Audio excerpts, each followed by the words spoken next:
ایک دوست رؤف صاحب یہ پوچھتے ہیں کہ مولانا صاحب حضرت عمر فاروق رضی اللہ تعالی عنہ کا نکاح حضرت ام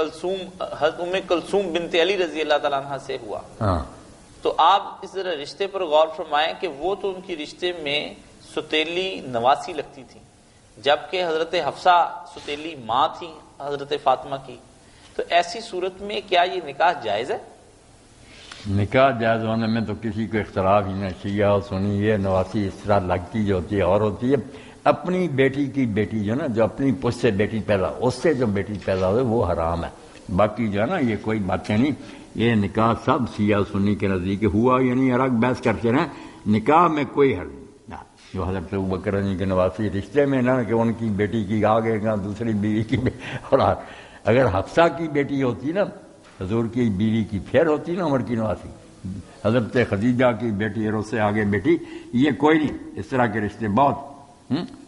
تو وہ دوست پوچھتے ہیں کہ شیعہ حضرات عموماً کہتے ہیں کہ یہ ناممکن سی بات ہے، آپ ناممکن پوچھیں اس کے بارے میں۔ شیعہ حضرات کے جو بڑے بڑے عالم ہیں نا، جو عالم ہیں وہ مانتے ہیں کہ واقعہ بالکل سچا ہے، اس کا انکار کرنا بے وقوفی اور جہالت ہے۔ اب کیوں ہوا اس کے بارے میں انہیں حق ہے، وہ کہتے ہیں جیسے دوسرے ظلم ہوئے یہ بھی ظلم ہے، یہ پلی لیتے ہیں کہ ظلم ہے، زبردستی چھینا گیا رشتہ اور ان کو مجبور کر دیا گیا کہ اگر تم رشتہ نہیں دو گے میں 2 گواہ کھڑے کر کے چور بنا کر تیرے ہاتھ کاٹ دوں گا۔ انہوں نے حضرت عباس سے کہا چچا یہ حال، انہوں نے کہا بیٹا دے دے۔ وہ الگ بات ہے کہ ایسی کہانیاں بنا کر ظلم بنائیں کہ امام جعفر صادق کے ذمہ لگایا، وہ کہتے ہیں یہ ہم سے زبردستی ہماری بیٹی چھین لی گئی،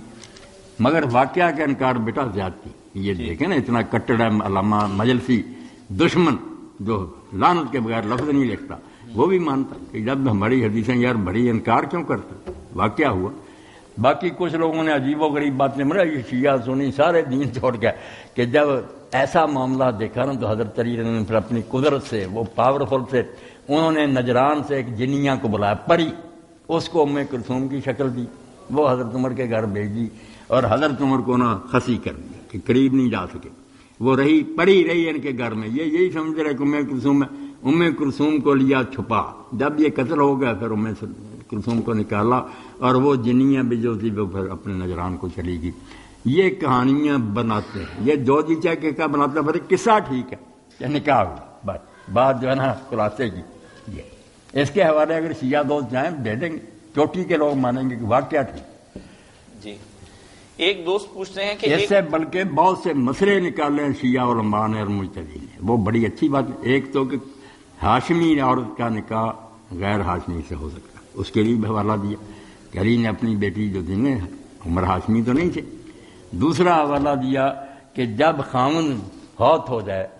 تو بچی جہاں جی چاہے عدت گزار سکتی ہے۔ ہمارے ہم لوگ کہتے ہیں نہیں خاوند کے گھر ہی رہنا پڑتا، نہیں ظاہری بھی کہتے ہیں امام ابن حزم اور یہ شیعہ بھی کہتے ہیں کہ گھر رہنے کی کوئی پابندی نہیں، جہاں جی چاہے جا کر رہے، 4 مہینے 10 دن اس نے سوگ کرنا،